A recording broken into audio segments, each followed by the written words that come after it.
thing. Every now and then it's like it acts. So we'll see. Anyway, there we go. We're now officially live on YouTube. Hello.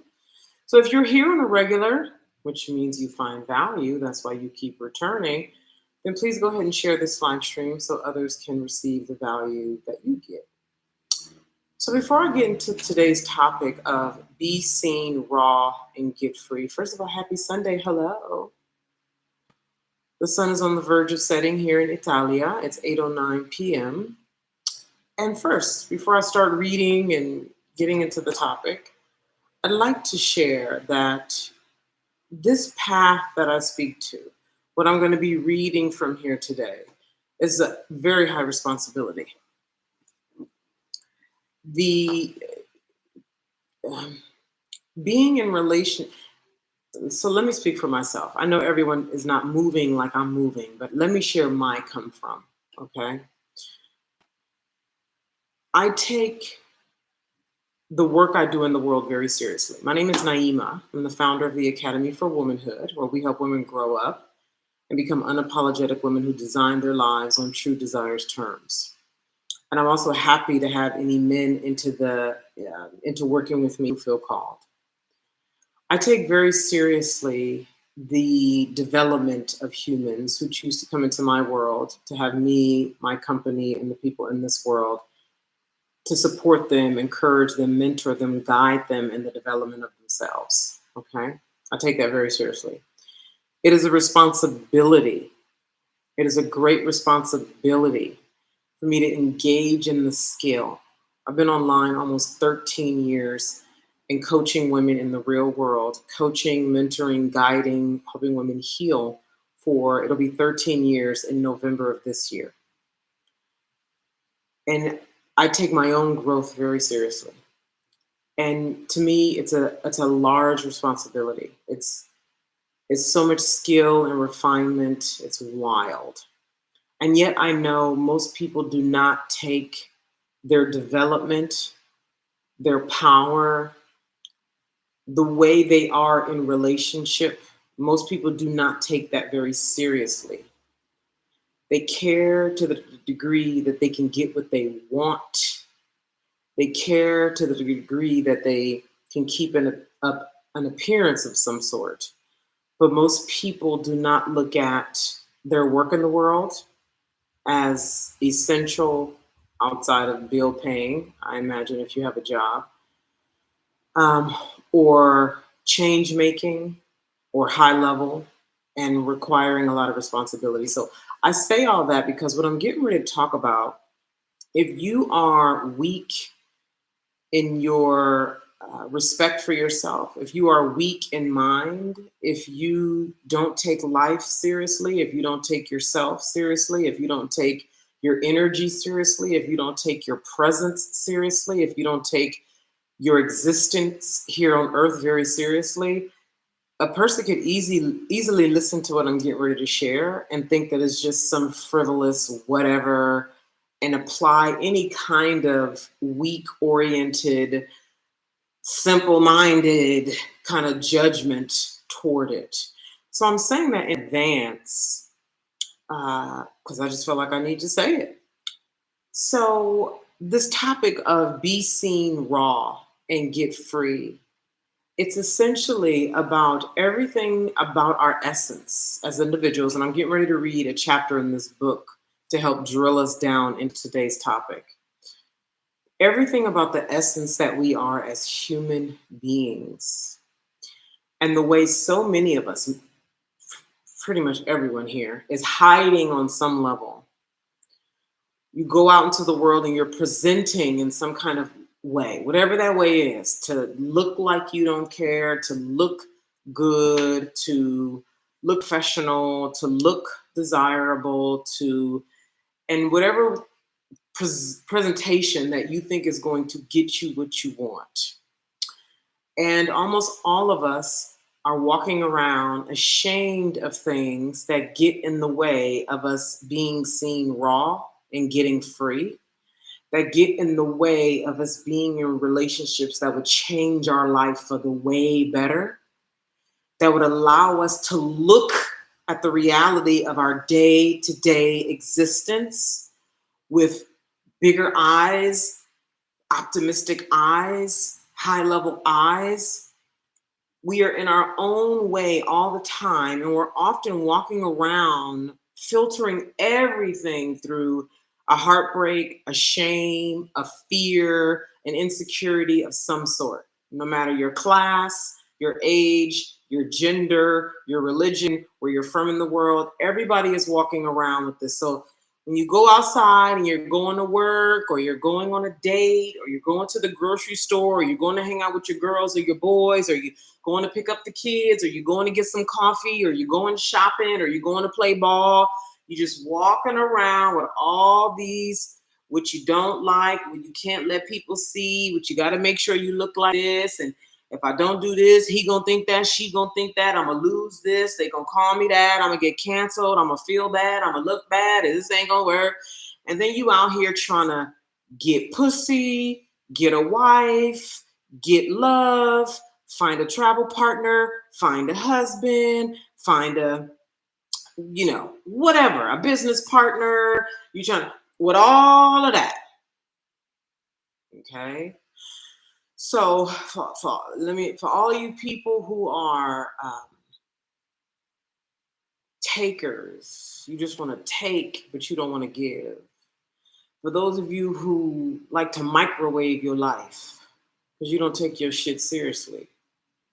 So you want a quick fix. You don't want to simmer on your life. You don't want to, you ain't gonna like this. This ain't for you. Okay. For those of you who take your life very seriously, hey Toya, thank you for sharing the live stream, crazy. For those of you who, whether because of COVID, or maybe because you had a near-death experience, or you went through some heartbreaking, painful reality over the last year, somebody died, you ended up in the hospital, and you have looked at your eyes now, grown as fuck, with a new set of eyes, like, okay, wait a minute, wait. What we doing? Where am I going? What do I really want? Who am I really? And then for those of you who are have been walking the, you could call it the non-traditional path, the rare path, right? Meaning you have not lived what you have not been drawn to the normal life of college and kids and suburbs and all that. Perhaps this will speak to you even more. So I'm getting ready to read from this book. I'm getting ready to show you the book. You need to take a screenshot right now, especially if you're here now. Take a screenshot right now. Let's get into it. But let me come say hi in these comments. Hey, y'all.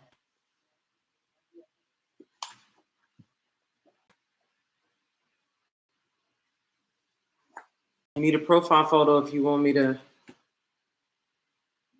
engage with your questions. Hi, Holy Fire. All right, here we go.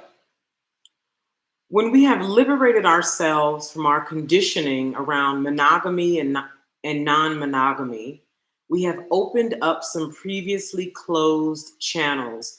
Remember, I read the other day about the channels, okay? I read about the different kinds of sex. For those of you who are here, if you were not here the other day, I talked about there's not only 7 channels, but 7 channels of sex that occur between 2 human beings. And I'll just read the titles of them very quickly now, actually, for those of you who weren't here. You can go watch the replay to hear it. I talked about, oh, no, that's not it. I talked about restorative sex, dark sex, wrong or disgust sex, astral sex, making love sex, play sex, and animal or possession sex. Those are 7 of the channels to be faced within ourselves so that we open up. So we don't walk around mad at niggas, mad at bitches, playing small, boring lives, not doing what we want, all by ourselves, in isolation, taking shit. Or you can just keep doing that shit because you don't want to deal with motherfuckers. It's up to you, baby. It's up to you.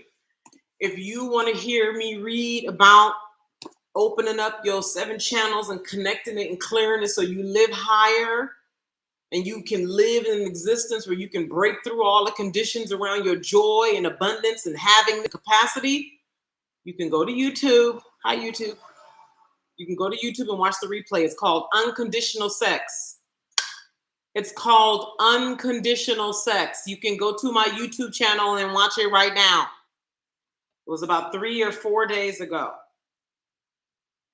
Now, in the talking about those channels 3 or 4 days ago, this is what she's referring to because I think this is the following chapter. And it reads, when we have liberated ourselves from our conditioning around monogamy and non-monogamy, we have opened up some previously closed channels, like the channels I talked about. Once they are open, we get to play with various expressions. A woman with a channel open in monogamy is not non-monogamous by default and thus has volition. I'll read that again. A woman with a channel open in monogamy, meaning, oh, my battery, I got to plug up my battery soon. Meaning a woman who plays in the domain of monogamy, whether she's married or in an exclusive relationship, she's not non-monogamous by default. And I'm going to read more so you can see what this even means, okay? And thus has volition, meaning she's existing in 2 different worlds. And I'm getting ready to go more into this. If she actually exists with these open channels in 2 different worlds, this is all going to come together. If it seems like it's like, what? It's going to come together, okay? She can choose the best expression, monogamous or not, rather than have her programming drag her toward a partner in order to avoid facing herself. Okay, you know what? This is a really good time to talk about the men. I need the AC. It's already hot. I'm going to read this last sentence again because it's like, okay, yeah, we need to talk about the men. She can choose the best expression. She can choose the best expression, monogamous or not, rather than having her programming drag her toward a partner in order to avoid facing herself. This is a really good opportunity to talk to the men. So what I'm going to do, because my phone at some point, I think I'm going to, when it's time to, I'm going to have to move over. Yeah, anyway, I'm going to have to move. I was wondering if I could stay here and plug it up some kind of a way, but no, I don't think so. But just FYI, that'll be coming at some point. All right, settle in, kids.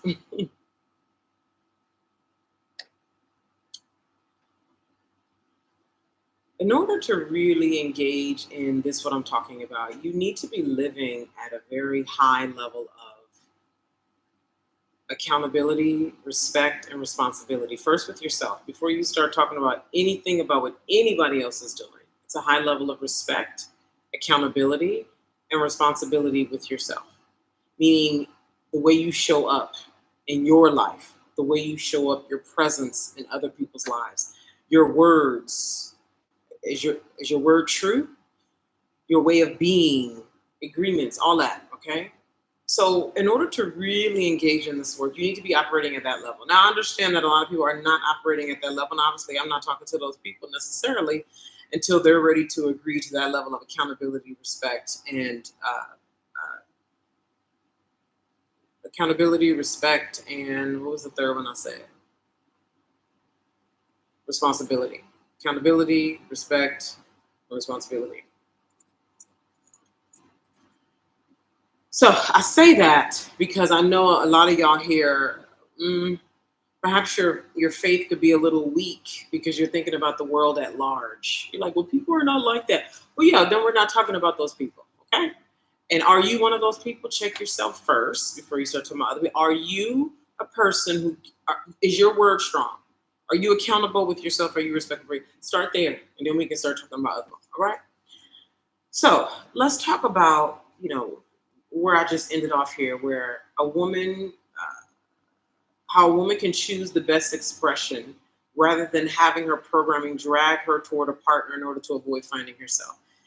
And right here, I also want to bring up this man. I don't know his name.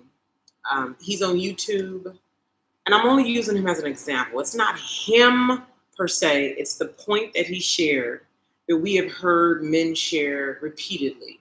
Okay.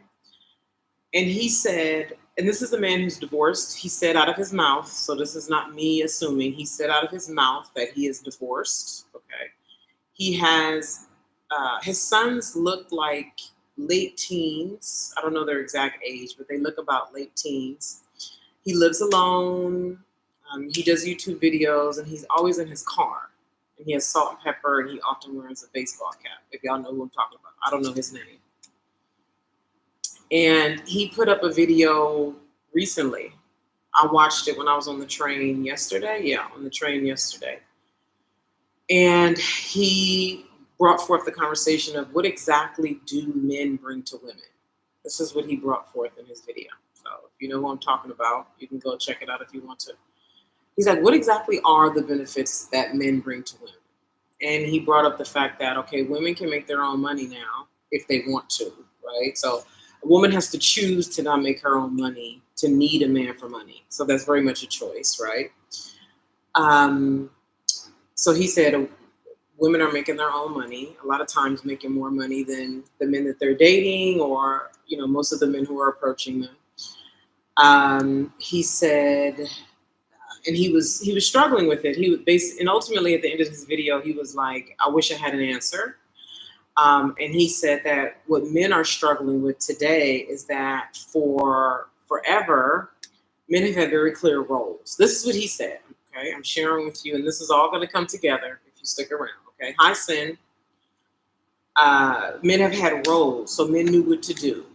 Okay, and so he knew he was the protector and provider, and the woman was the woman who stayed home with the kids. Okay, so let's start with that. And and he ultimately said, he was like, man, because he said it seems like really the only thing that a man can offer outside of physical things, he said, which a woman can pay for, right? Because he talked about men can do physical things. He said women can pay for hire somebody to do these things. And he said it seems like the only real thing that man and woman bring to relationship is companionship. That's the word that he used, companionship. And he said straight up, I need to feel needed. Okay. I need to feel needed. I need a clear role. I need to fill a void, is what he said. He used the word void. I need to fill a void. Right. And we've heard men say this for a long time, right, ladies? Or even if they don't say it, the women say it, right? Like he needs to feel needed. When he didn't feel needed, that's when he started cheating, or that's when he, whatever, right? He started another family somewhere he needed to be needed, and it's like, and women wonder, like, how is he into this poor girl, right? How is he into this McDonald's worker and all that? And it's like, well, because he feels needed over there, okay? So, and then there's the topic that's constantly talked about, that this is the way it's always been. This is how it's always framed in conversation, that this is the way it's always been, or it's been this way for a long time. Now, it's true that it has been this way for a long time. And without me going too far back, because I could go in so many different directions to bring it all together, and I won't right now. And first of all, we oftentimes when folks talk about history, there's only so far back we can go, because there's pre-recorded history, and there's lots of conclusions and assumptions that are drawn when we start going back to pre-recorded history, right? So even if we go to temples and structures in Africa to make meaning of things, we're looking at what's on walls. So sociologists and anthropologists and scientists and researchers to draw conclusions about what was pre-recorded history. They look at a wide variety of things, and some of those primary things that they look at is they go to archaic structures around the world, in Africa, in Italy, in Greece. Okay, that's prehistoric but still standing. That's wow, right there, right? Especially if you've seen some of these old structures in Africa and Italy. Uh, and they look at old bones that they can touch and see and actually take into their lab, right? Old bones. They look at things that are around bones and the structure of old things, and then they use whatever modern day technology they have, along with their research around what happened approximately 500 years after those bones were there, or what they can surmise based on these writings on the wall there, to draw conclusions about what life was like pre-recorded history. Is this making sense so far? I know this is deep. When we start really getting into the ginormity of the evolution of humanity, it's wild. But is this making sense so far?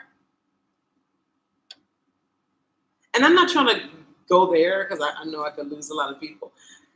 But I want to make a point here about connecting way back when to now, and this conversation of what men have always done and what's biological, what is this needed about, the truth about women, how much of this is programming. I mean, this is a very nuanced conversation. Okay, where are we?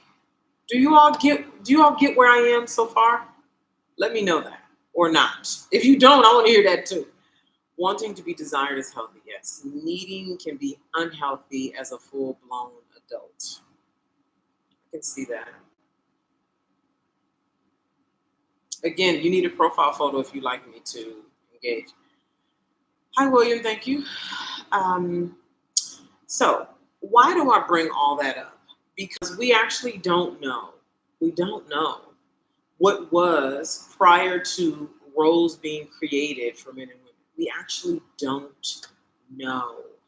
We know so far as what has been recorded. And a lot of what has been recorded has been white men deciding what history was like in order to maintain a certain kind of thinking into the future. We know this, okay? This is not hyperbole. We know that this is oftentimes the case, okay?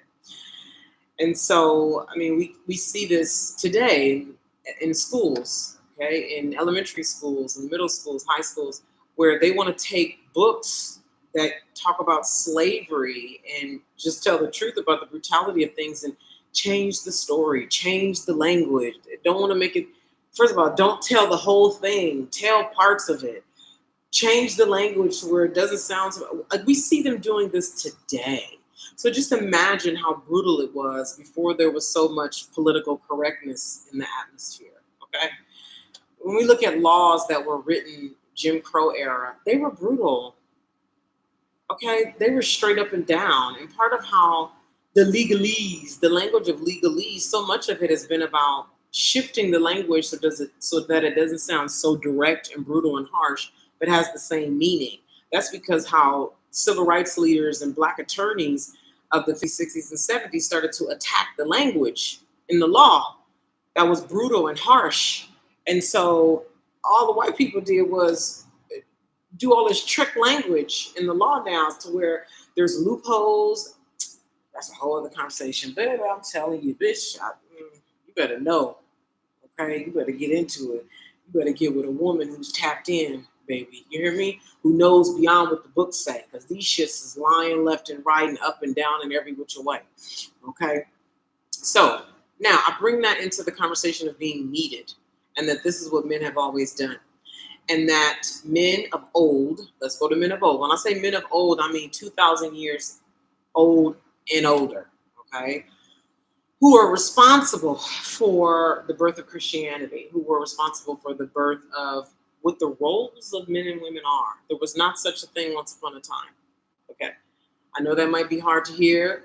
It's what it is.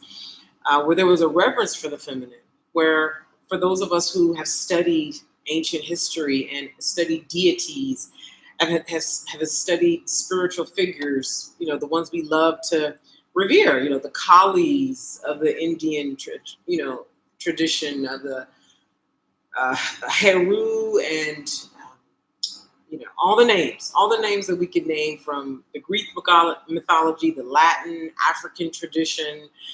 These women who were fire, who were love, who were seductresses, who were all the things, who were a Medusa in the Greek mythology, who were like all these different powerful beings who were beautiful and powerful and conquerors and fire and birth and love and earth and wealth and right. And how today, to meet a Kali today, you would be a fucking problem. Like, do you want to marry a modern day Kali or not? You see what I mean, right? Because we've defiled Kali, we've defiled Mary Magdalene, we've defiled Heru, we've defiled Medusa, we've defiled in modern day reality, where once upon a time, there was intelligence there was wisdom there was usefulness there. And if you're wise, you can extract that today. The point is the story making, the perpetual story making that men of old, who I just described, the perpetual story making, and not just the oral story, but the symbol and the meaning that they gave to the story and implanted into the mind of men and women today. Okay? That we just walk around and we just say, Mary Magdalene was a whore and she was horrible because of this. We just walk around and say Medusa, ooh, that's somebody to fear and to stay away from. Where somebody want to tell us the truth about Medusa? Anybody here know the truth about Medusa? And here's the thing, if you want to say the truth about Medusa, how do we know what was the truth? Were we there? Like even when we talk about the mythical story of Heru, Shango, all the couples from African tradition, they're all meant to point to a story, a philosophy, a way of thinking and being, and we decide that it's going to be true in our reality or not, right? But this is my point about the conversations men are having today about the roles of men and women that we've always been needed. We've always been interdependent is what we have been. The woman had a very clear role. I mean, I shouldn't say a clear role. She had her usefulness that was known, okay? One of the usefulnesses of a woman who was fully activated and was on is that she had a connection and a wisdom that you get from her and you only get from her. Especially if she was a crone, meaning she was a wise woman, meaning she was an older woman. You listen to men today, older women have no value. But this is what I mean by how men of old implanted defilement in the minds of modern day people. How do you have, anyway, I'm not going to go there. So, and then also, this is one additional piece to add here before I go back to reading. The dark side, there's many dark sides. The dark side to the deliberate programming of humanity and basically stripping away the essence of you, where if we take away your sexual expression as a human being, it's true, it's primal, like who you really are. Like in my last live stream, I talked about your mind that you use to exist out here in the world, and then your quiet mind that you don't say out loud, and that quiet mind is your sexual mind. Imagine that mind out in the world living every day. How different your life would look. It would look very different. And that mind is quiet in everybody for a reason, because the programming has now been brought to the front through symbology, story making. As I've said, how they keep trying to taint all the stories today, because that's what they do. They taint stories so that humanity plays out the way they want it to play out, so they maintain dominance and control. And as long as we keep warring amongst each other, having these low-level conversations, we don't get nowhere. And we steady blaming each other. Where if I just tell the truth about what it's like to be in your presence, and you tell the truth about what it's like to be in mine, and we continue that flow of communication with respect, with ourselves first, self accountability, and responsibility, we get to go places in ourselves that then creates a harmony that we duplicate that, continue that out, model that out in the world, spread that around, more people are that, and then we start creating a world that we want to see, that we want our kids to live in. We actually want to give birth to kids. We don't have women talking about no 4B movement. You don't have men mad and all the shit that they doing, all because we keep trying to enforce the programming that was laid down centuries ago, millennia ago. And now that the truth is rising, folks are going mad and they keep trying to pull from the programming that was laid down to make sense of things. But you got to be able to go back, and you need to be in conversation with women who are connected, because clearly what I'm saying with all the content, all of it, I know he exists. I have yet to see the man out or in contact. All the men thus far are showing that they truly don't get it. And this is why I'm bringing this up right now. That was a whole long explanation I went into to get to the fact that men truly don't get it. And I don't mean that as a dig. I mean that for women, I know y'all mad at men. I know. Okay. The whole women's movement was about being mad at men. Even the live stream I did the other day on unconditional sex, that video was chopped up and clips were put up on YouTube. And maybe 2 comments that I got on the clips, because the actual video, women, I think one man commented, but the women were so happy that I was having a conversation. But the sense that I got, and a couple of comments that I got, and even comments while I was live, is this really sort of giving up men. Okay, just sick and tired. And what is so much, and I'm going to read more. So I need to go here. I really need to go here, because it's what's true. And if you care about your existence on this earth, if you care, especially if you have important work to do in the world that relates to the collective consciousness and your own role in it, your own joy, your own harmony, being true. Let's go here. So there's a lot of anger on both sides. So the men are angry, like the women's movement came and right, fucked it all up, right? And what they mean is, prior to the women's movement, it just was the norm that, I'll say this simply, men got their way and women didn't get their way. It was just the norm, okay? And legally, everything was in the man's favor, legally. And it was brutal for women. We need to just really own up to the fact that it was brutal for women. Of course, there were plenty of, I'm just saying there must have been marriages where the woman was happy and et cetera, et cetera.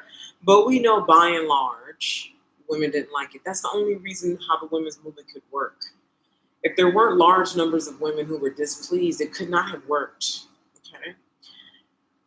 Or who were inspired in some kind of way, it could not have worked. And then on the women's side, there was all this anger at men, right? It was, raping your wife was legal. And, you got 6, 7, 8, 9 kids, even if you don't want them, because there's no birth control, right? And I work in the human development field, and I've been in the human development field for 12 years. And I'll tell you the number of grown people. Hold on, I got to plug up the phone. Let me transfer.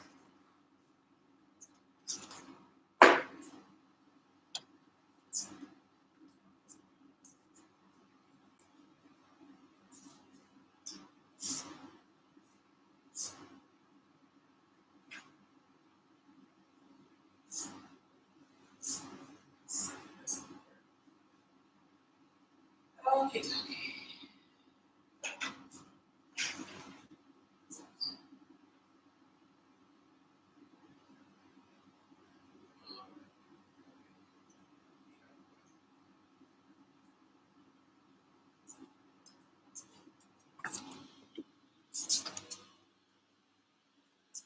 We got down to 5%, so we had to move it.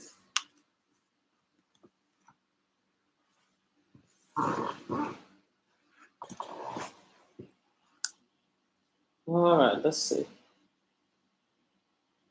Let me make sure the plug stays. Can we see? Can y'all see me? Yeah, y'all can see me. Okay, good. The number of grown people, 40, 50, 60 years old, meaning they were raised in the 60s, 70s, whose parents did not want them, mother particularly, whose mother did not want them. Some of you probably here listening right now. So all of this, women couldn't have, there's just so many things that women cannot do. And all of this in the spirit of a woman that then she takes out on her kids. And when I tell you, when you listen to somebody who's old enough to be your mother,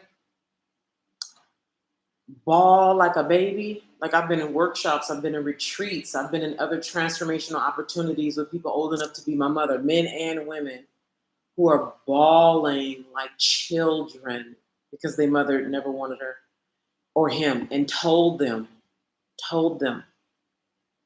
okay, I never wanted you. My life was ruined when you were born. I mean, like, okay.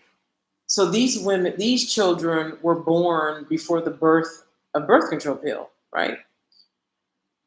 And so the point is the anger that existed on one side, because before it was just the women who were angry, and now they continue to be. Now the men are angry, okay? And a couple things. One, with the laying down of all the programming to disconnect humans from their true primal states,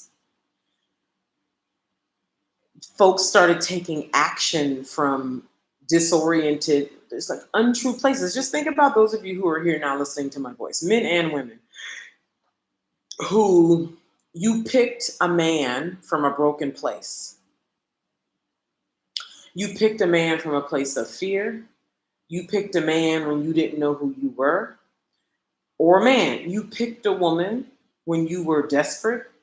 You picked a woman when you didn't know who you were. You picked a woman when you were broke. You picked a woman when you were confused about life. You picked a woman and you orient that way for a long time. You create children from that way for a long time.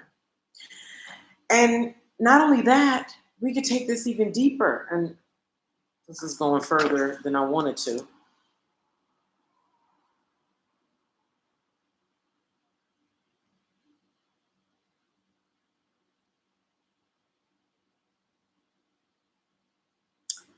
I'm going to stop right there because there's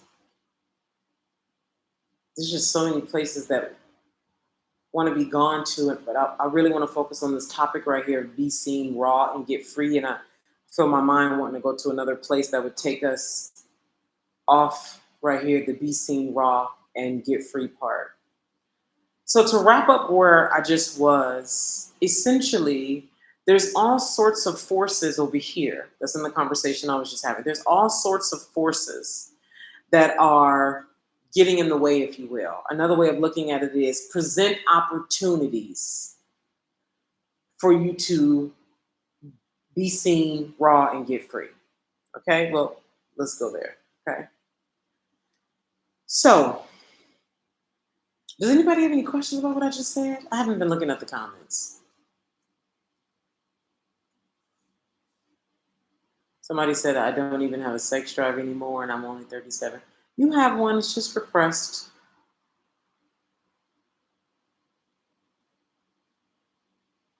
You have one, it's just repressed. So I'm going to continue reading, get us back on track. It only gets more. So I'm going to read the last sentence and then I'm going to continue. She can choose the best expression, monogamous or not, rather than having her programming drag her toward a partner in order to avoid facing herself. This falls very well in line with what I said about how some women like to, how you'll pick a man where,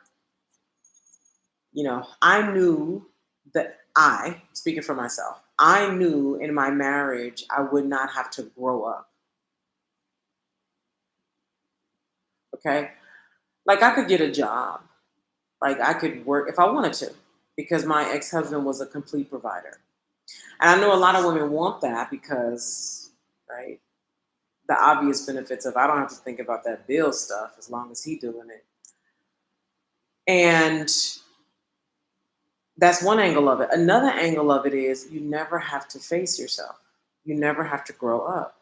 And a lot of women don't want to grow up. Now, the trade off is when you get older, or how you pay for that later in life is when you get older, you could be 50, but you'll still feel like a child in many ways. You could have raised children, all the things, but you still feel very much like a child. And what'll happen is it'll be everything the way you didn't cultivate yourself for all those years will be a weight in the form of doubt and procrastination and being less likely to move on things, your real thing, because let's say you've been a stay-at-home mom for 20 years, you got 20 years of not facing yourself or starting and stopping things, right?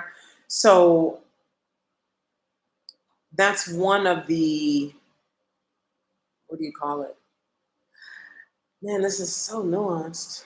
This is so many layers. I just want to focus though. Okay, so to avoid facing herself, which is what a lot of women do, hiding behind a man. I even did this after my divorce, hiding behind a man because you can, choosing a man who you know is not going to challenge you to be better, all the things, okay? It only gets more interesting from here.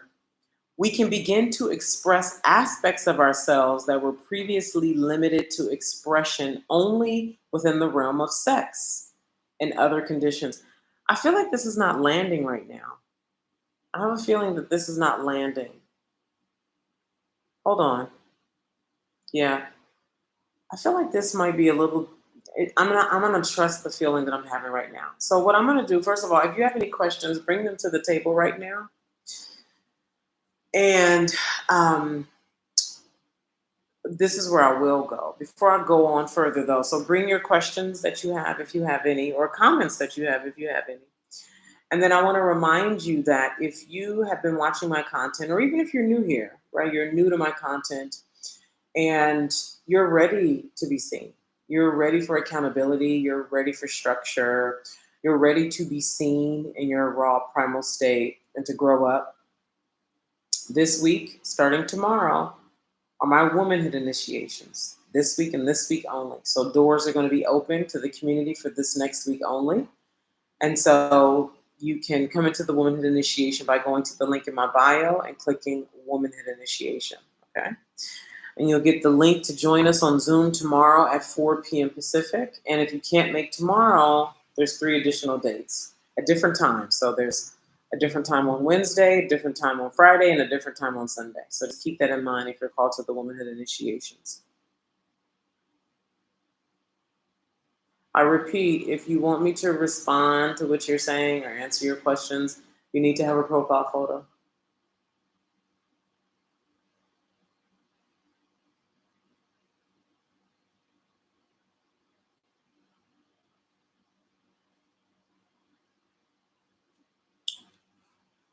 So there was something I read here that I do want to bring some attention to. And then hold on. Yeah, this is, I feel like this is going to be advanced. I do recommend you get the book though.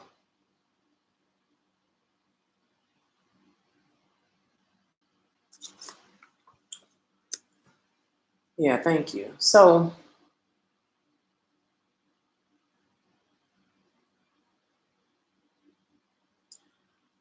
a lot of men unconsciously have a fear of going extinct. Okay, they don't consciously. If you ask them, "Do you fear going extinct?" They're gonna say, "Hell no." They're not. you need to understand the way the unconscious works is that it's unconscious. Like you're not aware that you're doing this. Okay, if you think it's not unconscious. Okay, so with the truth of women coming out, okay, which is when women can choose, they are choosing the men that they actually want. They're not choosing from fear, from desperation, from I need somebody to supply me with food and housing, etc. Okay. Now she can choose that, like I said earlier. Women can choose to not work, right? But she can if she wanted to, right? And you can work from home. I mean, I'm on a couch right now in an apartment in Milan, Italy, working.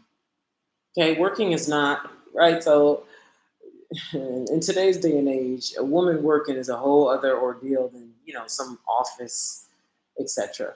So anyway, so why am I saying that a lot of men unconsciously have a fear of becoming extinct? Because we women want to connect with men, and men want to connect with women. And what has happened with so much of the programming, and I want to say this, I am talking from a deeply, not only knowledgeable state, because all the knowledge that anybody could access if they wanted to through books and documentaries and YouTube videos and just research if you decided you want to research something deep, not only because of that, but because I'm a woman who's connected. Those of you who have strong relationship with the unseen world, you know what I'm talking about. Okay. If you don't, then you don't know what I'm talking about. And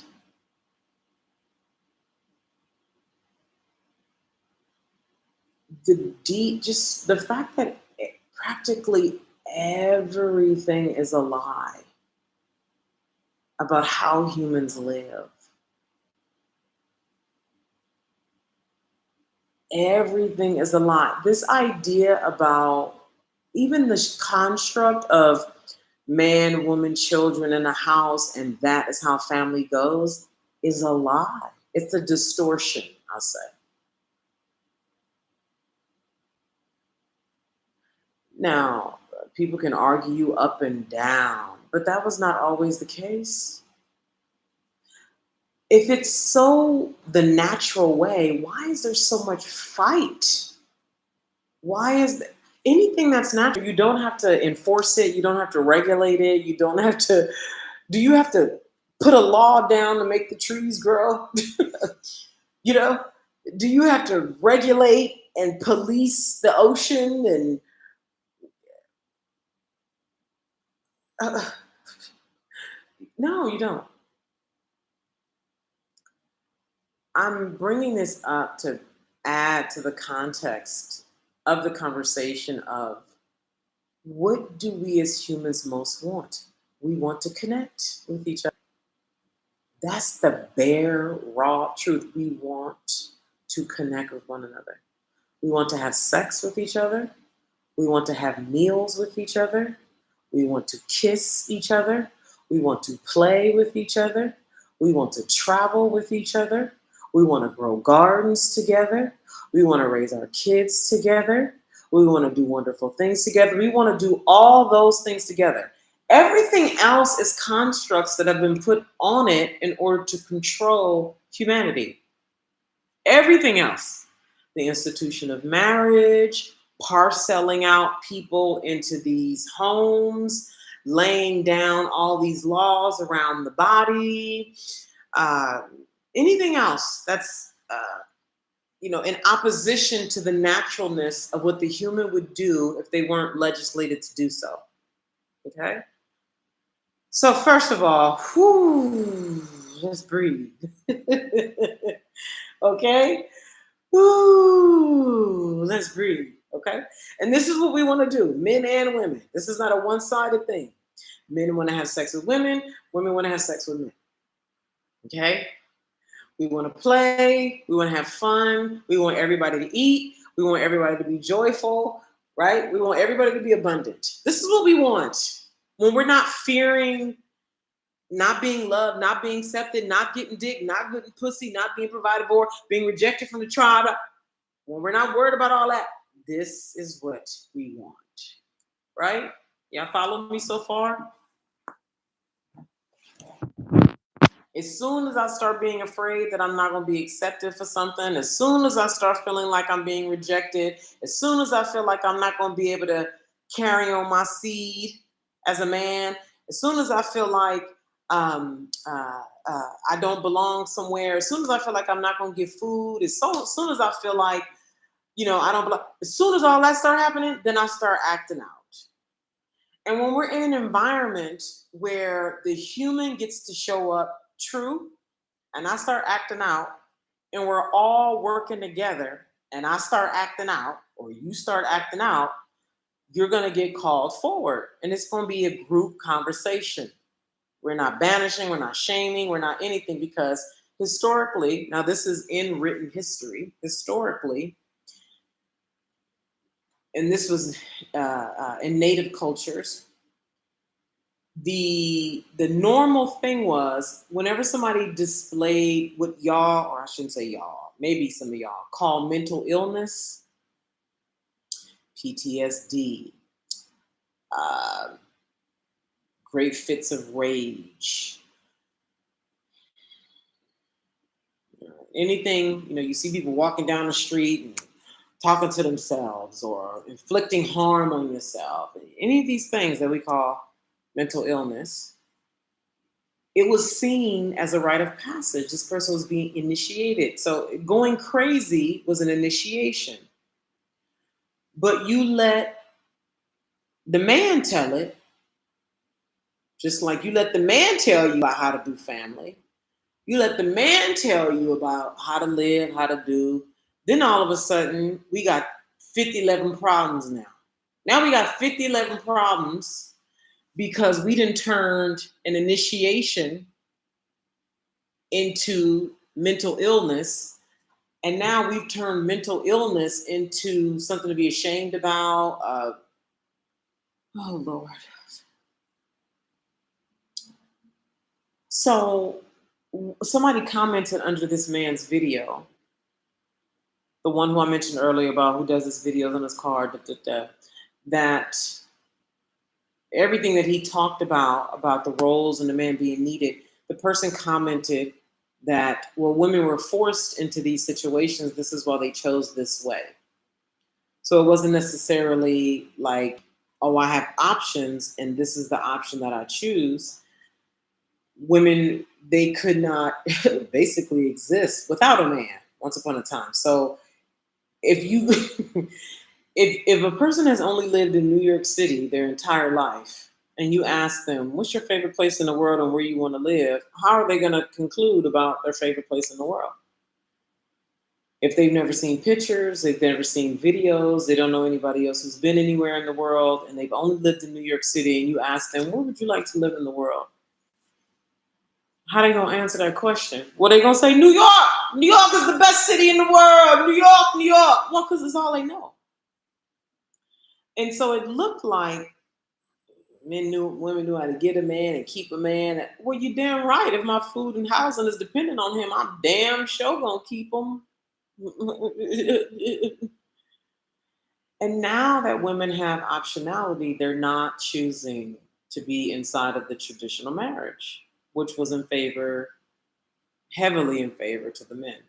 The rules have only recently changed about marriage, and some of them haven't even changed.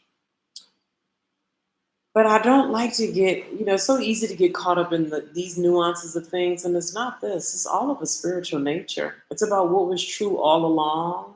That great, great effort was taken to ignore us from, to siphon our energy and have us agree to these systems, or else we won't be a successful adult, because you're only a desirable woman if a man chooses to marry you. You only reached success as an adult if you have gotten married, if you have given birth to children.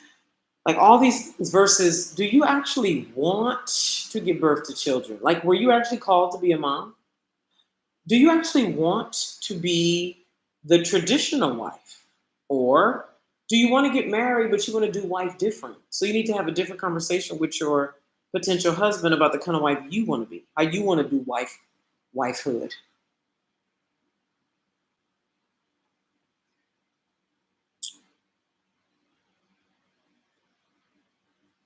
Who here wants to be seen raw by men?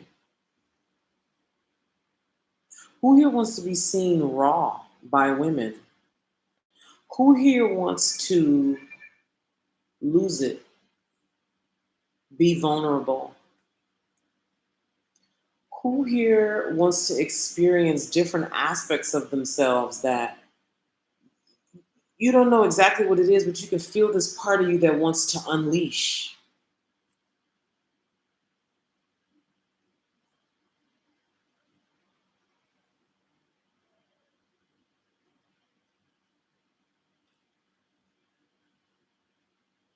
Everybody is scared.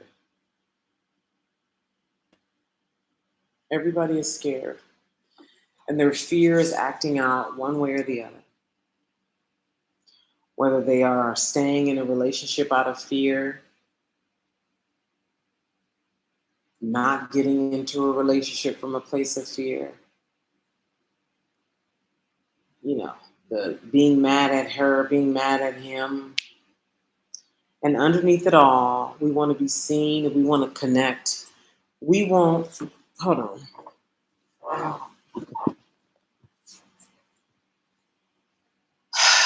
We want that lightning zing.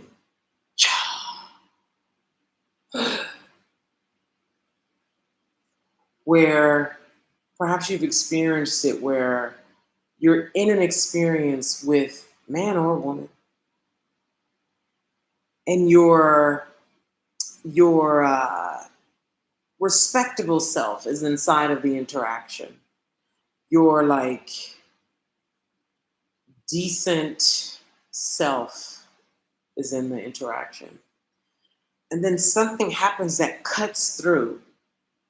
Maybe in a sexual experience with a man, he grabs you in a certain kind of way that helps you drop something inside yourself that he's able to penetrate in a way.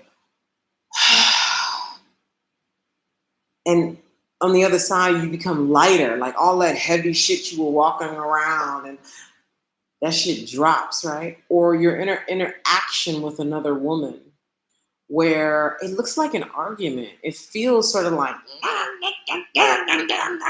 and either you or her says something that's so true, right? That it just cuts through all the chaos and it takes both of you to the other side, the side that you actually wanted to get to, your deeper self actually wanted to get through. Is this landing? This is where your life starts to matter so much more to you. It starts to feel like it matters so much more. You can feel the richness of it. This is what I want for us. This is what I want for us. Who wants to help me organize events like this? In Houston, in Europe. Houston feels like a place I want to start, but I'm open to other places, man and woman. I need men on the team. I feel like men will only come. Of course, they want women, but times men are so scared.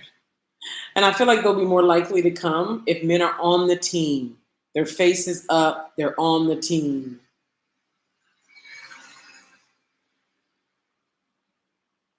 Yeah, this is for truth seekers. And we're out here. We're out here. We're just scattered. We live in different cities, different countries. We're here. We're just scattered.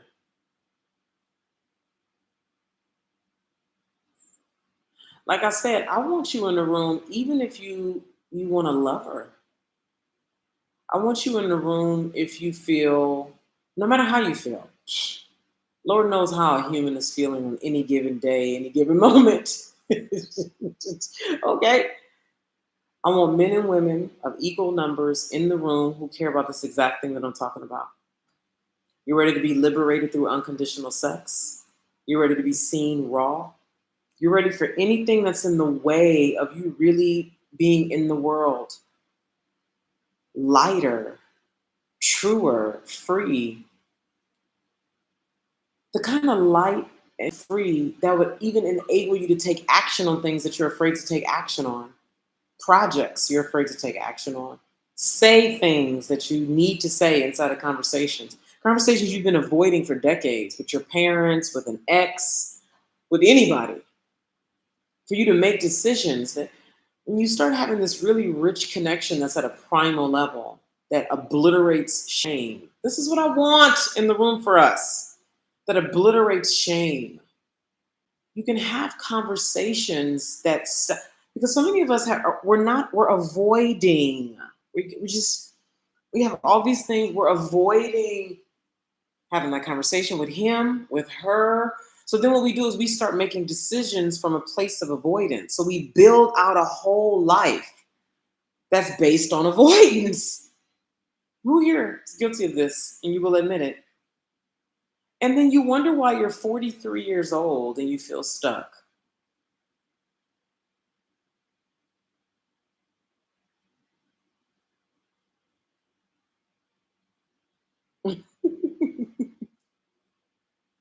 You built your whole life around avoiding having this conversation with your mom, being shameful about that thing you did when you were, maybe you fucked 3 niggas in one night. I don't know. I'm just saying. Whatever the thing is that you feel shameful about, you still feel guilty about the way you parented your son for 3 years. You still feel bad about something mean and evil you did to your baby daddy. You still hold a resentment against your mom for that. You still pissed off because you feel like white people is A, B, and C and D. You still mad because that girl rejected you and told you had a little dick. You still feel like black women is the devil. You got some unconscious thoughts about how you don't nobody like you and you ain't no man. Like, so then you making all these decisions every day that's building that out. Well, of course you're gonna be small and brittle and insecure and sensitive and the tight neck and not able to take action on the shit that your soul cares about or do the projects that light you up. I want to say about all of this shit that we walk around with. Remember, I've been working with humans closely for almost 13 years. Everybody is walking around with baggage. Everybody. No matter how much money they got, no matter how articulate they are, no matter how just like together. Somebody got on glasses and they're well dressed and they're well coiffed and they're articulate and they got degrees on their wall. And no matter what they look like, no matter what they sound like, no matter their background, everybody got filth. Everybody. And everybody want love and everybody want to connect. Everybody. Everybody got shit that they have not forgiven themselves for, that they still resent, that they still mad at their parents about, that they regret that they did or didn't do, that they wish they could take something back. They wish they could have made a different decision when they was 27. So everybody got that. And still, everybody wants to connect. Everybody wants to be loved. Everybody wants to play. Everybody wants to laugh. Everybody wants to do wonderful things and feel abundant joy. Everybody. Everybody has things that lights them up, even if they forgot. Like the people here who said their sex drive is gone. It's just repressed, sweetheart. You start playing and start being connected with deeply. Talk about liberation. Okay?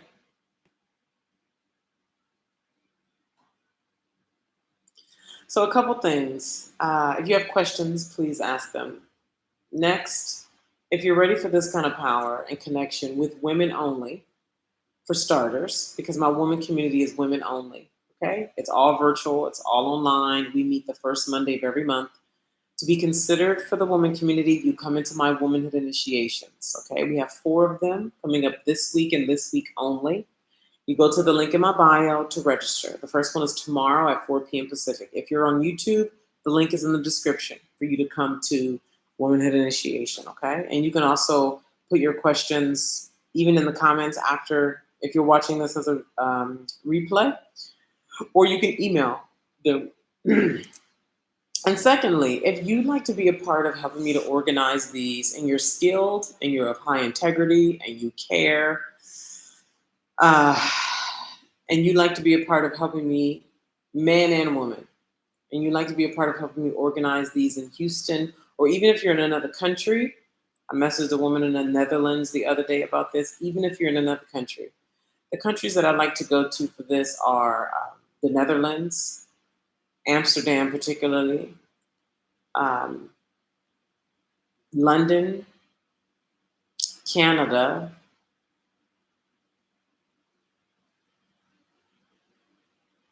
and maybe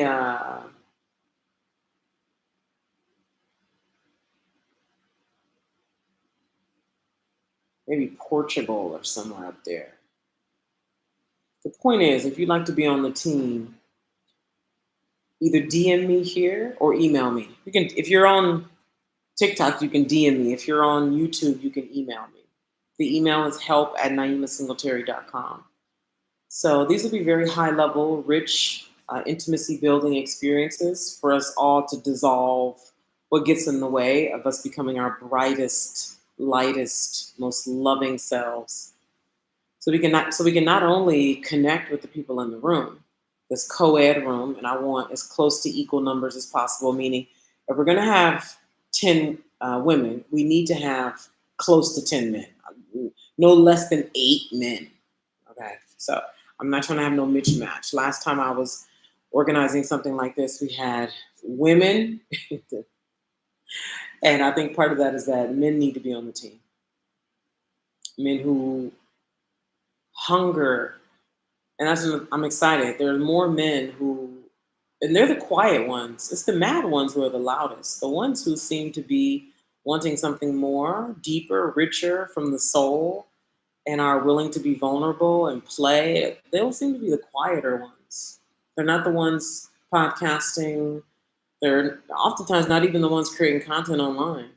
They're the ones watching, you know? So, yeah.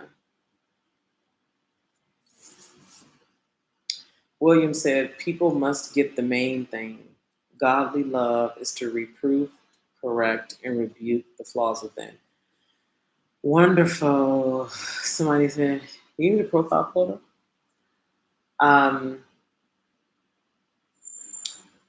William, I'd like to hear what you mean by godly love.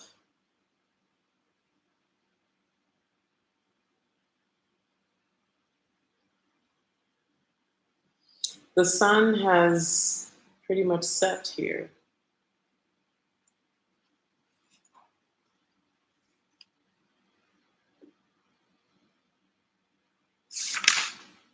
I am loving this book. You know what? I'm going to read some more from this book. Who here would like for me to read some more from this book? Tell me in the comments. Look, I want to anyway. But tell me, who would like for me to read from this book?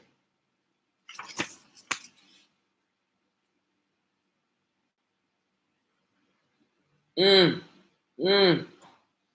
going to touch on this conversation of love.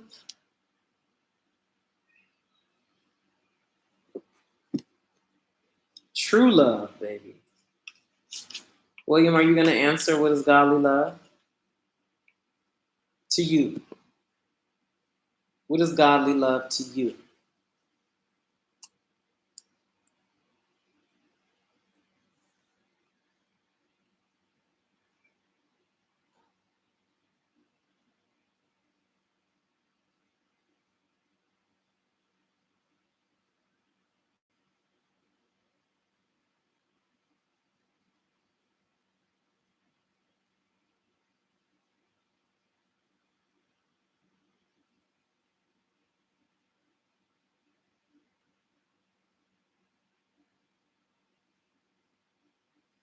This is true.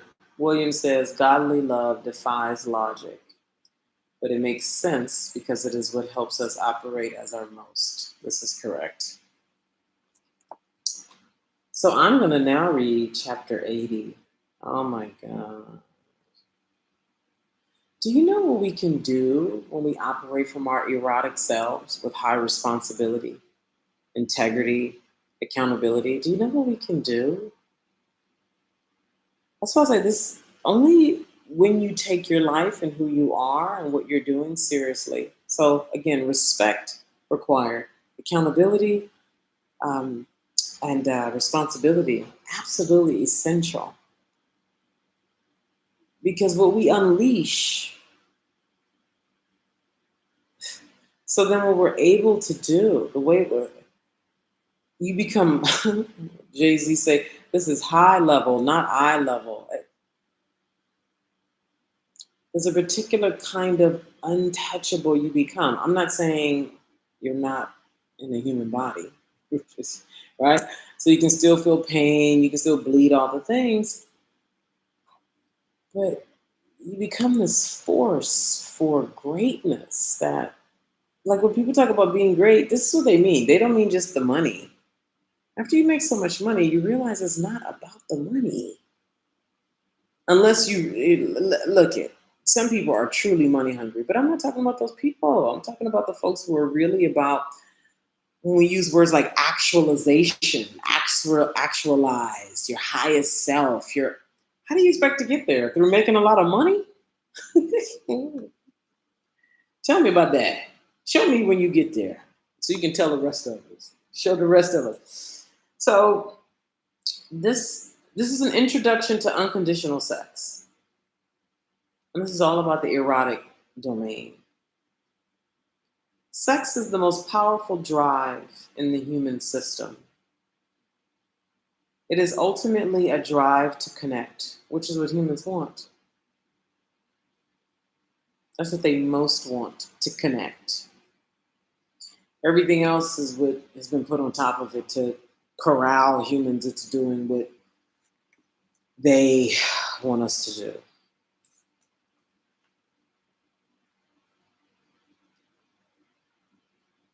I'll read that again. Sex is the most powerful drive in the human system. It is ultimately a drive to connect.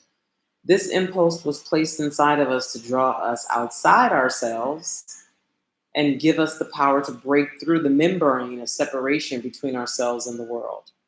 What did you just hear? What did you just hear? I'm going to read that last sentence again.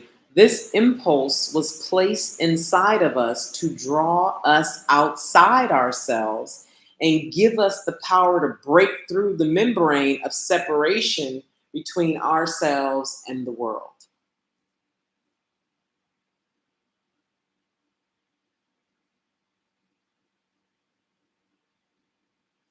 If we didn't want to have sex, we would die. Basically, we wouldn't connect. Okay. To harness this drive is to harness the force of self-assertion.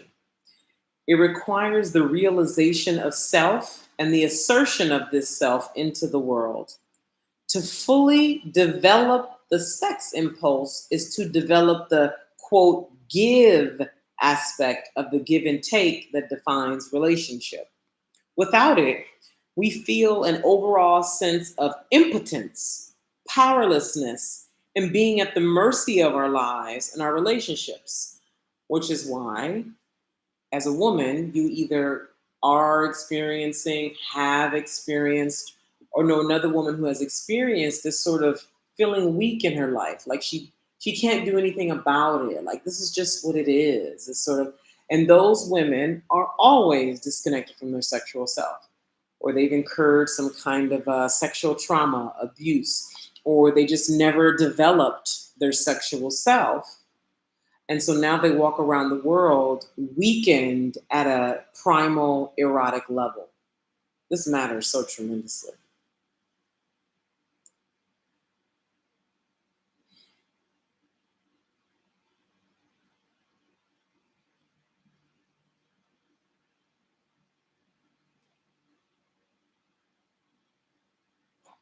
An escape and the connection simultaneously. What, sex? If you are referring to sex, yeah, based on your intent. If your intent is to escape, it becomes escape. If your intent is to connect, it becomes to connect. Okay?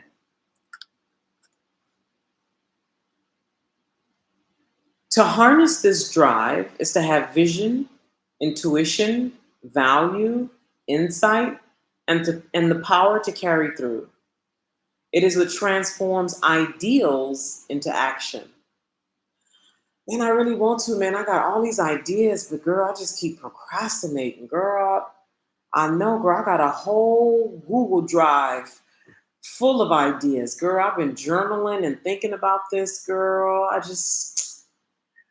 don't know, girl. I'm just so busy, girl, and I'm just so distracted, girl. I know I'm procrastinating, girl.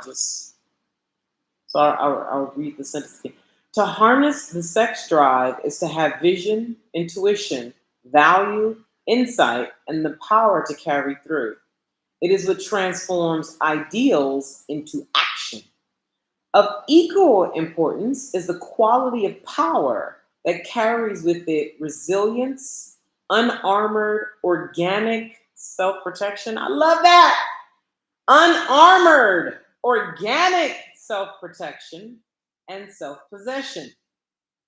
These are required for genuine exchange with the world, with arrows, and ultimately to truly love. Anybody have anything they want to say about that?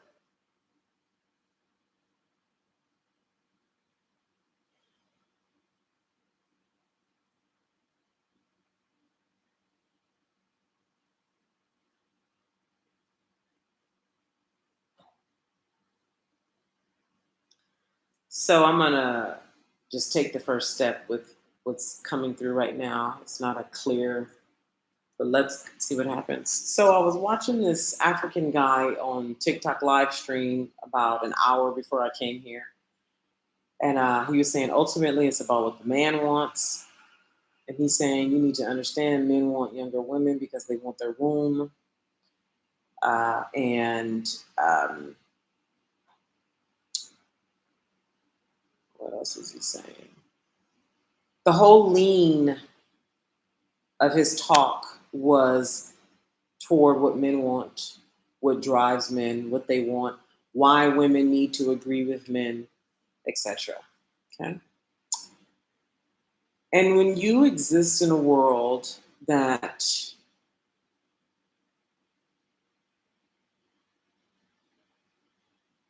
let's say one-sided, and it has been for a long time, it has been very one-sided, okay? You're going to create what we live in now. You're going to create what we live in now. Y'all know about balance. Y'all know the universe seeks balance. And when there's harmony, you don't have what's going on right now. There's no way we can have what's going on in the world today if there had been harmony amongst the sexes before you and I were born, before our parents were born, before our grandparents were born. So what we're living in today is a reflection of the disharmony that existed before we got here. Y'all hear that baby crying? So it's the shop across the street, and the mother is always outside with the baby. And that little baby who looks to be about 2 years old cries so loud. Can y'all hear her? I might have to close the window if it gets too much. Why am I bringing this up?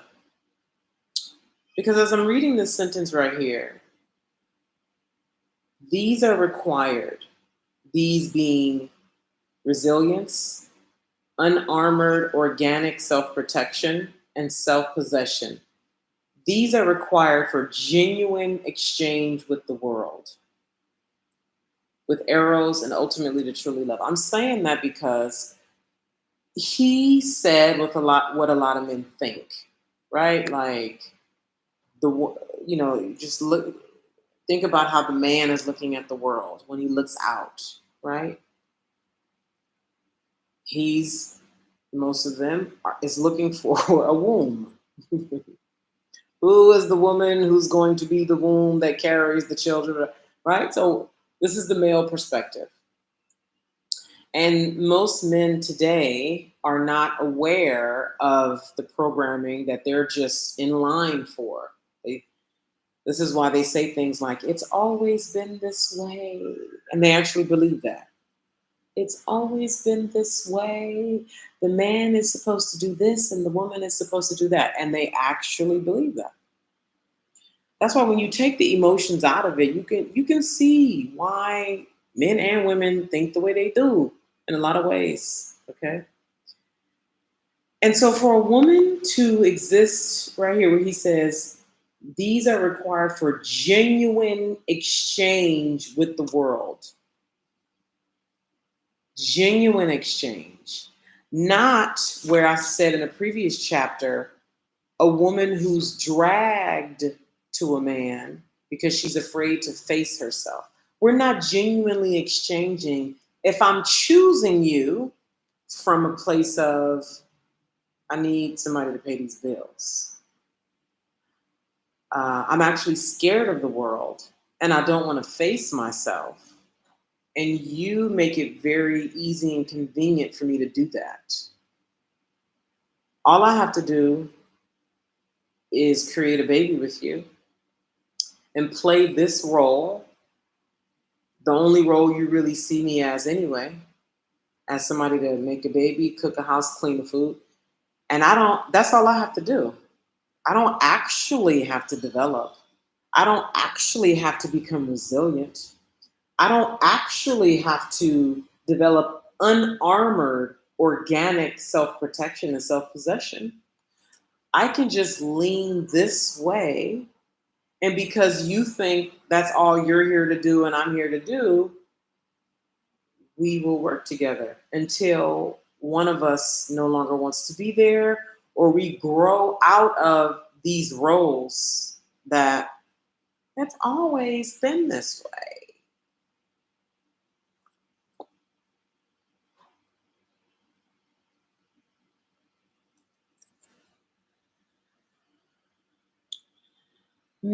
William said, men that are conscious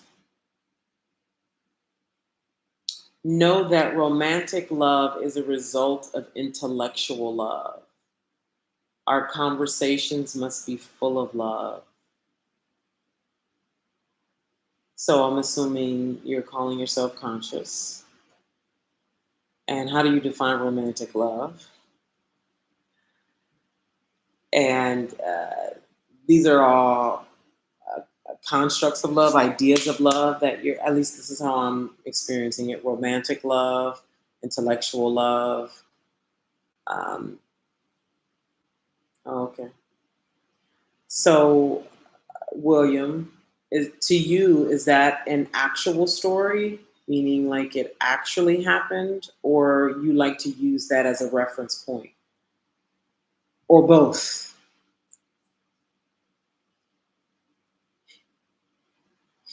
Okay. Any questions?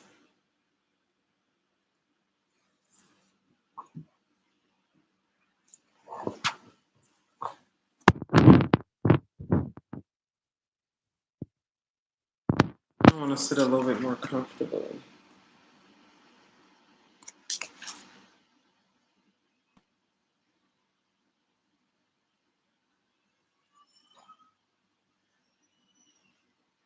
Okay. Can y'all hear that baby crying? That baby cries a lot. That baby cries all the time and she cries loud. It's like she's just displeased all the time. She's just displeased all the time.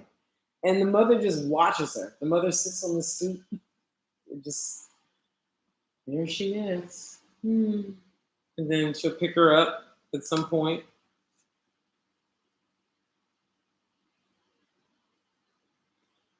Only when we are powered can we surrender. And listen at this. Without power, it is dependency. To possess the full ownership of our sexuality is to have the power to love. Please, I want people to know this and live this in my world. Like, this stuff is so evident to me. It's like love 101. It's just, to me, this is basic. Like, don't people, You know what I'm saying? Without it, what we would call love is merely companionship, reliance, nurturing, placating, people pleasing, or the fulfillment of some other pattern of conditioning.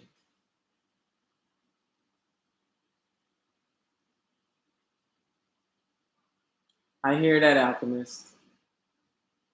True love requires the full development of self and the ability to offer that self with courage, ferocity, and determination.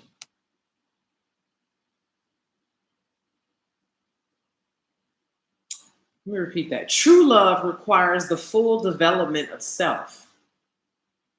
And if you're not dealing with the development of your sexual self, you're not developing yourself.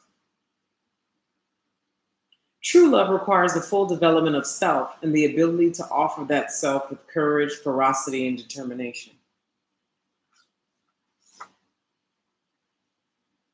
True love is the force that pierces through the tumescent. So, tumescent is basically anything that gets in the way of connection between humans that happens in your mind. True love is the force that pierces through the tumescent bubbles we would otherwise remain within, untouched by each other and the world, a fog of ideas, judgments, and discursive thoughts. The wall of separation becomes more and more dense until we are untouched by life itself. It takes a sharp and skillful sword to cut through the fog and liberate us to make actual contact with the world and each other. And somebody has to really give a fuck to strike through like that. Somebody has to actually care to strike through all your walls of separation. Somebody has to actually care. A skilled, not just any, like somebody who just is, somebody who's skilled has to actually care to look at you, see all the walls of separation you have between you and others, and choose to erect their sword to slice through the fog so you can be clear to connect and come alive. So, one, do you see why? For the ones who want to just have y'all just run around here, whatever, want to kill the strength of the sexual impulse or defile it, and why it is so absolutely otherworldly powerful to develop your sex impulse? What it takes me as a mentor working with women who come to me saying they want their full power. They want to be free. They want to be true. They want to be unleashed. They want to be all of themselves in the world. And it sounds so fucking marvelous. It sounds so good. And yet, when it comes time to say the things, when it comes time to make decisions that actually put their life on the line, suddenly it's like, wait, I know, but wait, what about, but I know, but what about, see, because not now, I know, but what, see, because, and how she'll bring something that's so valid, because I'm just doing a lot right now. And, I'm just so busy. And I know I've been doing, and what it takes for me, because guess what I could do?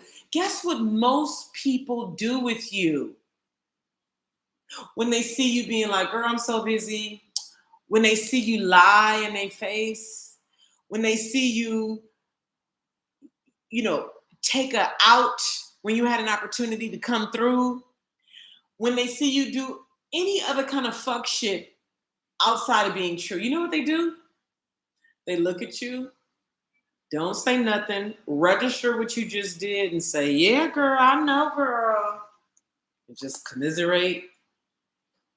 If you a man and your woman see you doing that, yeah, I know. Go along with it. Yeah, I understand. Oh God, I so understand. Oh my God, girl, I know. My sister is going through the same thing. I know. Versus, wait a minute. My goal, your goal, right? You with your sister, blood or not. So let's say you're non-blood sister, but you are committed not only to your thriving, but to her thriving. And you see her not following through on the things she said she would do. You could see her being weak. You could see her waffling. You could see her like the fog, the lies, the sophisticated, like throwing up all kind of shit to that, right? And you're skilled enough because you've worked the sexual impulse. You've cleared so much of your own shame through practice, engaging in sexual things that penetrate all the story making and ideas you have about who you are. And women don't do that. And I can't do that. And I'm too old and I'm too big and he's too this and I'm too that. And you let yourself be penetrated in your experiences with life, with men, all the things. And in that, you become more true. You become lighter so you can interact swiftly. Because when we start getting into these tumultuous, volcanic domains of real erotic power, oh, honey, the way people will bring you stories and, oh, God, projection, blaming. Oh, see, I know this because I'm on the front lines of dealing with real power. Most of y'all just living with other blind motherfuckers, weak, who don't take serious their calling in life and what they're doing. So you're not on the front lines where the heat is all the time.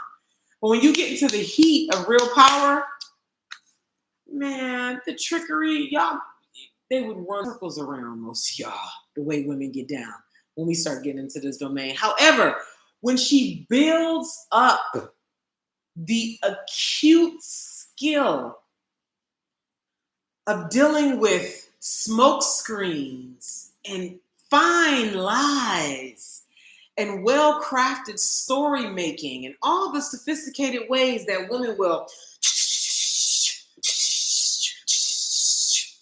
when you like coming up on some real power, and I have the skill of a sword that's been developed. You got to work this thing. That's why I say if the commitment, responsibility, and respect is there, what are you going to do with me? What are you going to do with him? What are you going to do? Sit down. Then when they come with the whatever, you can through what you say, through your quality of presence, through decisions you make. And I have to care to even do that. Because I could watch you doing all your shit and be like, okay. And let you stay right there in your pool of weakness, in your pool of less power, man or woman. I could just be like, yep, you know what? You're right. Now's not the time. Girls, too much. Yeah, you're right. You're right, girl. I understand. I totally understand. Lots of love, girl. Take care. Ain't that what most people, whoever you're talking to, that's what you can count on. Most of them, huh? Maybe next time, girl. Girl, next year gonna be your year, girl.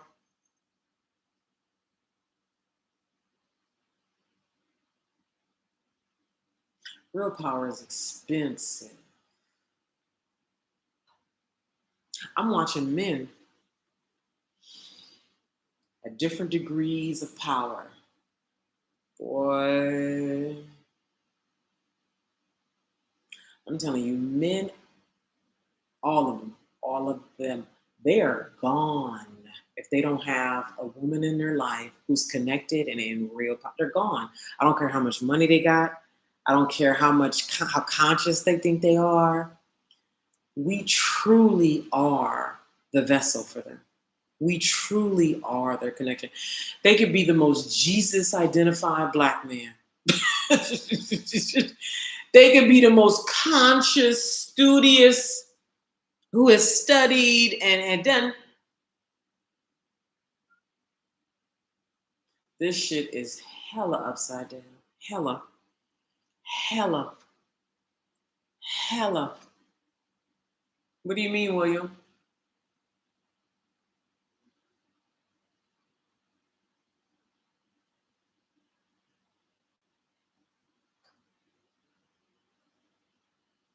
Yeah, it's a choice. It's definitely a choice. Wide-eyed says, I see these people, I can cut through, as you said, but it's taxing. Yeah, it's a choice. Here's the book.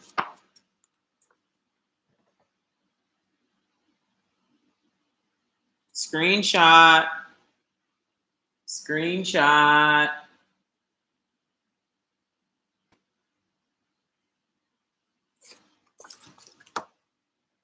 This is what women need. This is what I wish I would have had years ago. I became what I needed.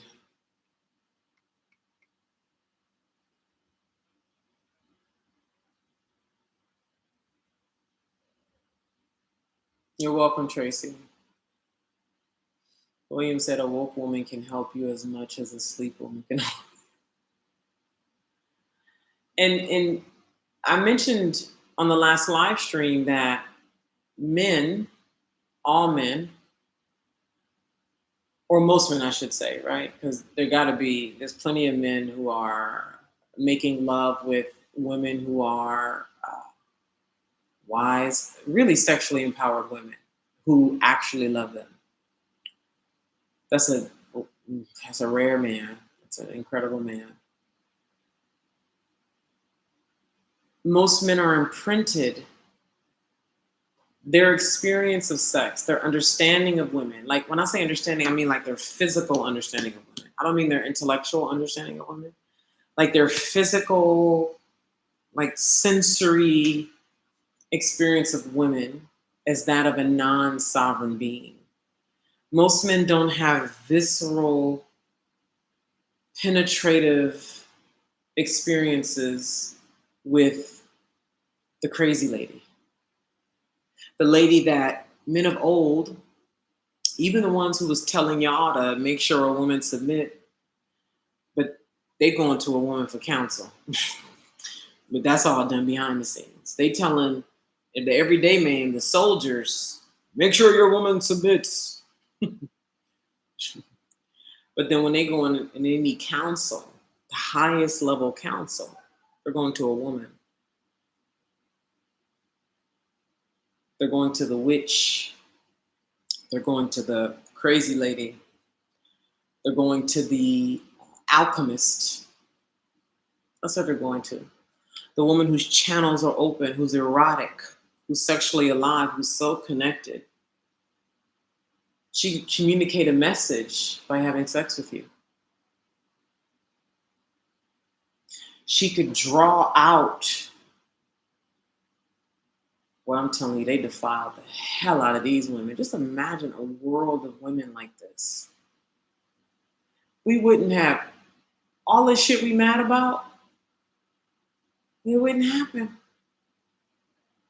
A woman who's in her high right mind, who's connected sexually, she's fully tapped into the unseen, she submits to it at will, and she purifies her. It's like you can't. One of the stories is that men would go to war and they would come back to the towns a mess, right? A man, maybe some of you have gone to war. A man goes to war, he comes back, he's battered and bruised, right? Men today who will come back from war, what's the common thing? PTSD, nightmares. Anything could trigger it. Her cutting something in the kitchen, cooking, could trigger that man into something, a baby crying. Anything could trigger him into a.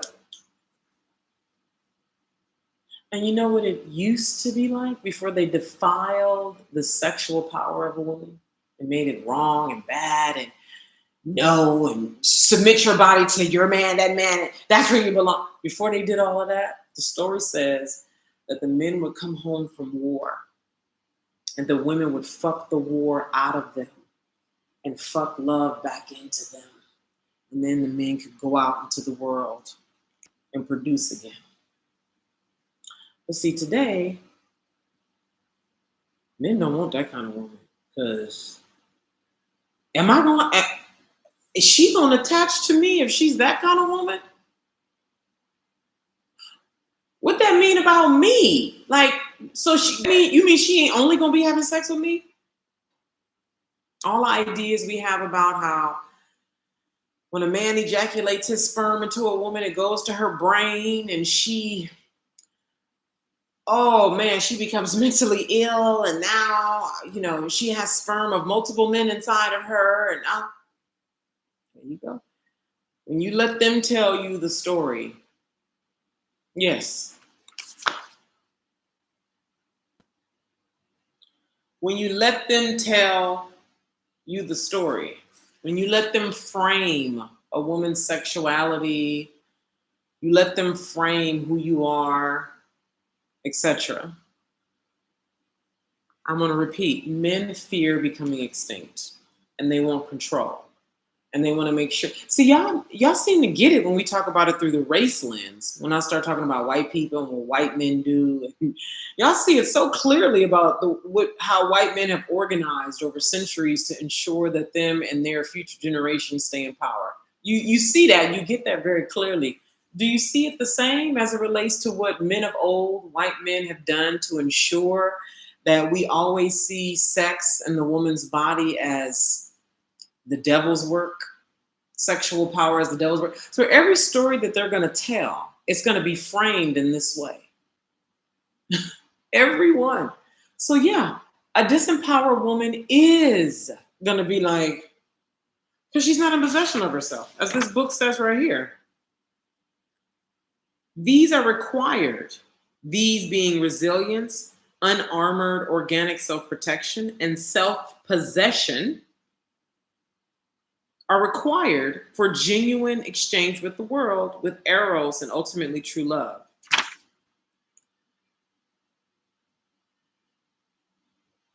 And I could read about the true love as the force that separates. But when a woman is this, what I just described, she's deciding what this is, who this is, why this is, what we're doing here. She's not just laying there making sure you get a nut. I mean, if that's what you want, then you can get that. Because there's plenty of women who are disconnected from their body and they're just doing it from a place of duty. So if you want that, go for it. And plenty of men have it that way. And this is why their visceral imprint of woman is that of a non-sovereign being. This is why they're so blind to themselves. They just can't penetrate. So they just constantly try to show their power in the material world through the accumulation of money and physical things, but they never have the actual power that their whole being wants, that they're actually made to have anyway when being in connection with a sovereign woman.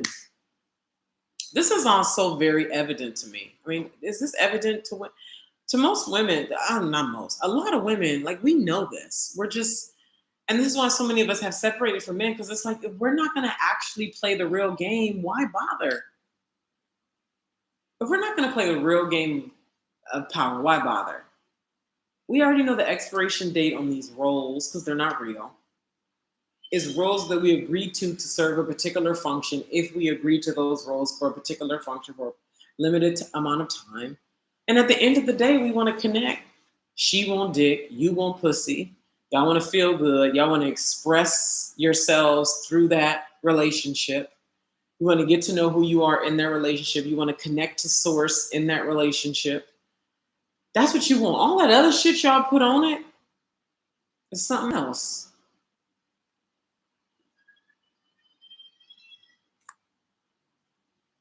Why did I say our power, true power, has been bowed to patriarchy? Breaks my heart. Yeah. Yeah, but you can, y'all hear that, baby? This is how she cries often. I think every day she cries like this.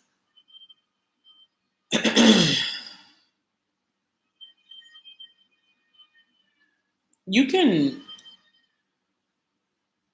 you can do your work in the world. I don't know if you're not called to, I get it, but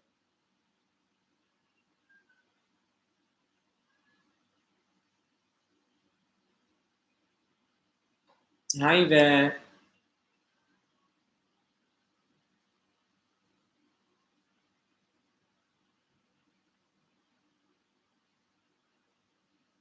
Cool. All right.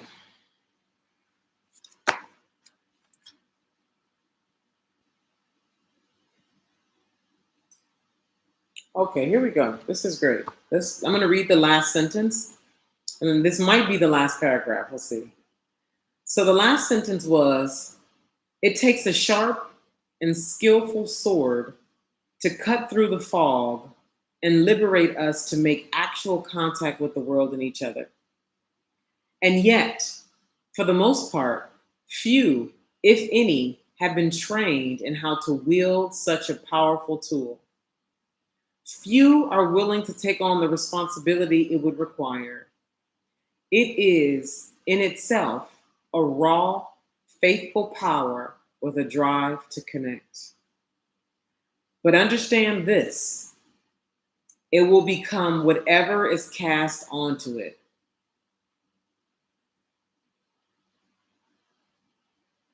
It will become whatever is cast onto it. What do you hear before I go on? What do you hear?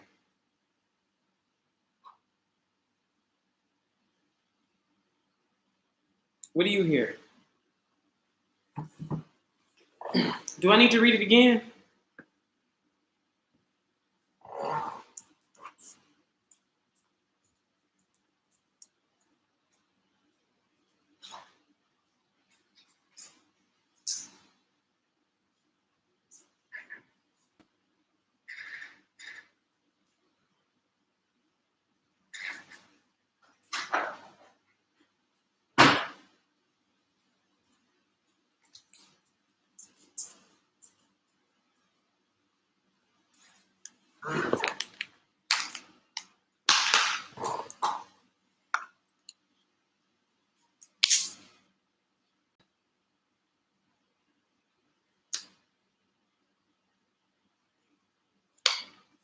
So,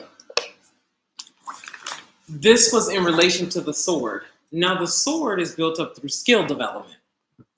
So, this is somebody deliberately deciding, let me close. I'm tired. I don't want to hear her crying no more.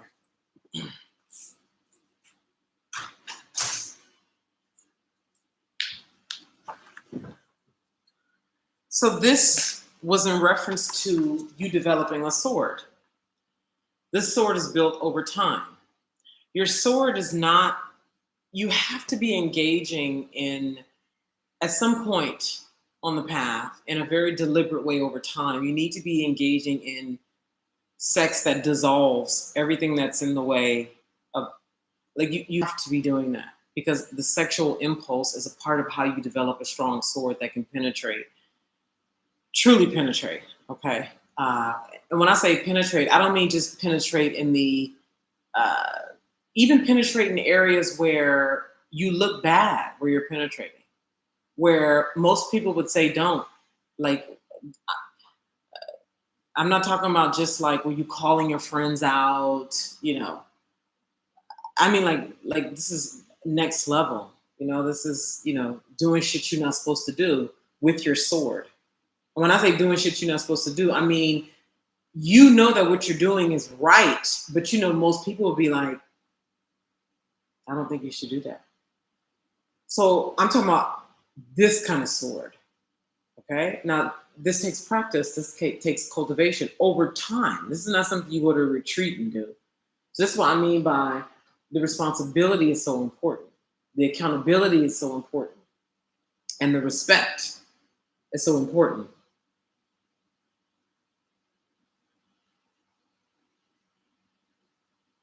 Okay. So she says here, I'll say it again. Let me read from the top of the paragraph again. For the most part, few, if any, have been trained in how to wield such a powerful tool.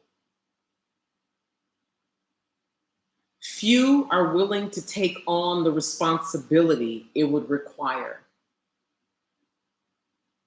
It is, in itself, a raw.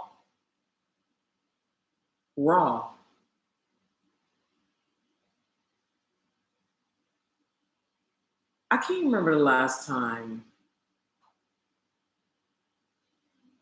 more accurately stated, like face to face in real life, a really raw,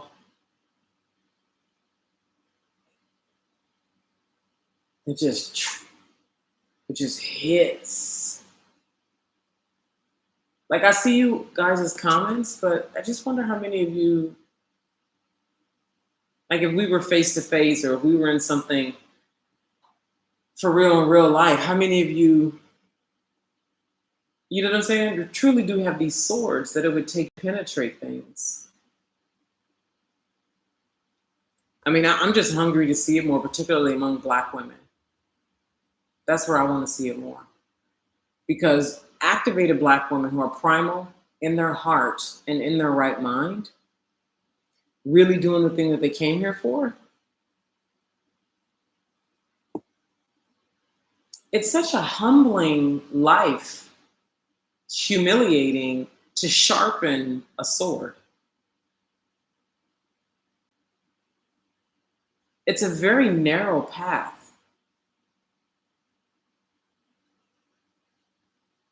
And even though you're going to read the book talks about it. That doesn't mean you become it by reading it.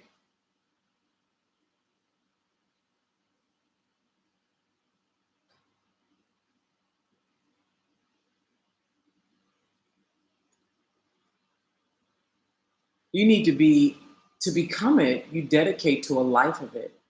And you have to be in community with other women who are doing it because it pulls you apart. It knocks you. There's parts of you that want to collapse and give up. And I mean, I have a woman right now who she couldn't go to work for a little bit because she's clearing out. This is what I mean by most people don't want the responsibility. They like to just like read a book and get high. Girl, that shit was deep, bitch. And that's it.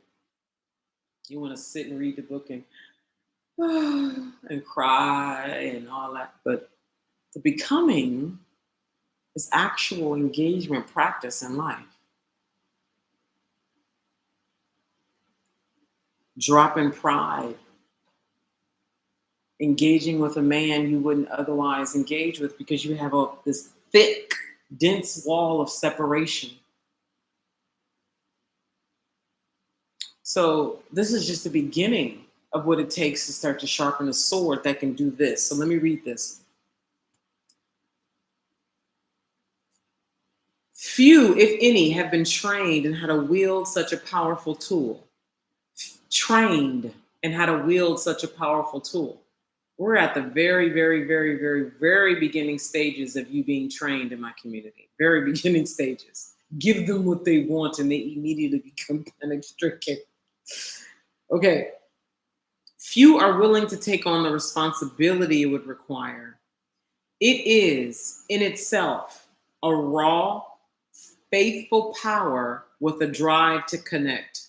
And I want to reiterate you, if you're ready for my community and you want to be considered, you need to come to my womanhood initiation. If you're ready to refine your sword, if you're ready to come apart and do the work to come back together so that you are resilient, so that you can penetrate, so that you can show up in true power, true connection, true magnetism, true love, authentic self, authentic voice, you need to come to my womanhood initiation. We're having 4 of them this week. The first tomorrow. So they're open this week and this week only. Go to the link in my bio. Click that link. You should see Womanhood Initiation. If you're on YouTube, the link to register for the Womanhood Initiations are in the description. It is in itself a raw, faithful power with a drive to connect. But understand this, get ready to repeat. But understand this, the innocent blade is entirely amenable to our projections onto it. I'm going to finish reading it.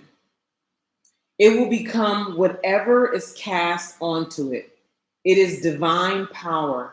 It will be what we make of it, but it will not go away. And should it, a part of our human purpose will die along with it. There is a reason that abstinence from sexuality is part of monastic experience, for within the sex impulse lies the human imperative for connection.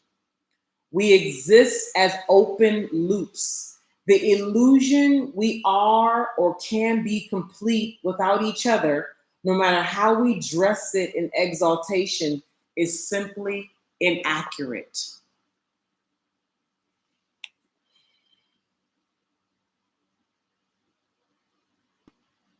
I'm gonna let y'all deal with that. And for those of you who will be welcomed into the community after you come through the Womanhood initiation, I'm reading this one because I don't know how many volumes, but this is volume 4. Many of the ladies in the community right now are reading volume 2, which is about tumescence, which is what I mentioned here earlier about tumescence is everything that gets in the way. I can't. Well, even when the sensation in your body rises right before you get ready to create content and you start creating all kind of stories, that's tumescence. Anything that has you judge and project, deflect, create a whole story, all of that is tumescence running through the body. And her book on tumescence, which is volume 2, many of the women in the community are reading that book right now. So you have a place to connect with other women who are engaging in this work. So again, go to the link in my bio and sign up for the Womanhood initiation. The first one is happening tomorrow, Monday at 4 p.m. Pacific. Then we have one on Wednesday, Friday, and Sunday, and they're all happening at different times. Okay? They're all happening at different times. Any questions before I go? Any questions before I go? Please put them in the chat. Any questions before I go?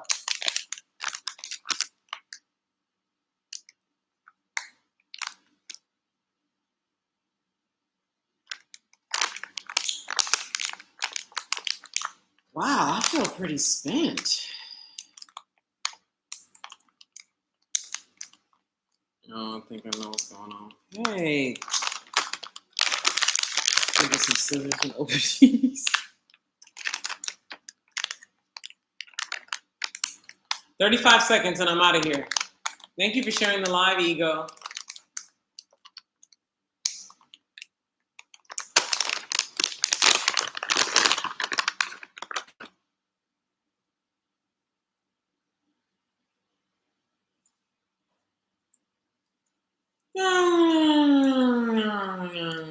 You're welcome, Renato.